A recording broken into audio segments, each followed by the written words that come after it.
ஒரு குழந்தைங்க வந்து ஸ்கூல் படிக்கிற பிள்ளைங்க இருக்காங்க இல்லையா, சின்ன சின்ன குழந்தைங்க, அவங்க ஸ்போர்ட்ஸ்ல கலந்துக்கிட்டு யார் யாரெல்லாம் வின் பண்ணுவாங்க அப்படின்னு பார்க்கணும் அப்படின்னா அவங்க ஜாதகத்துல 3ஆம் இடம் எப்படி இருக்கு, 5ஆம் இடம் எப்படி இருக்கு அப்படின்றத நம்ம செக் பண்ணிக்கணும். ஓகேங்களா? 3ஆம் இடம் தைரியம் வீரியம் அப்படின்னு சொல்லக்கூடிய ஸ்தானம், 5ஆம் இடமும் வெற்றியை வந்து சொல்லக்கூடிய ஸ்தானம் 5ஆம் இடம். ஸோ வந்து 3ம் 5ம் வந்து நல்லா இருக்கணும். ஓகேங்களா?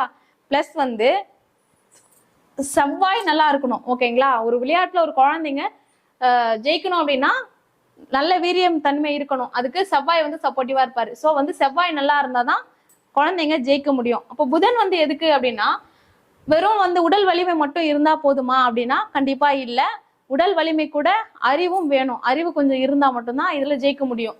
ஓகேங்களா? அதனால புதன் செவ்வாய் 2 பேருமே கெடாம இருக்கணும், நல்லா இருக்கணும். ஓகேங்களா? ஜாதகத்துல 6, 8, 12 மறையாம பாதகத்தோட இல்லாம திதி சூனியங்கள்லாம் மாட்டாம இந்த செவ்வாயும் புதனும் இருந்து 3ஆம் இடமும் 5ஆம் இடமும் நல்லா இருக்கு அப்படின்னா கண்டிப்பா அந்த குழந்தைகள் நல்ல நிலைமைக்கு வருவாங்க. ஓகேங்களா?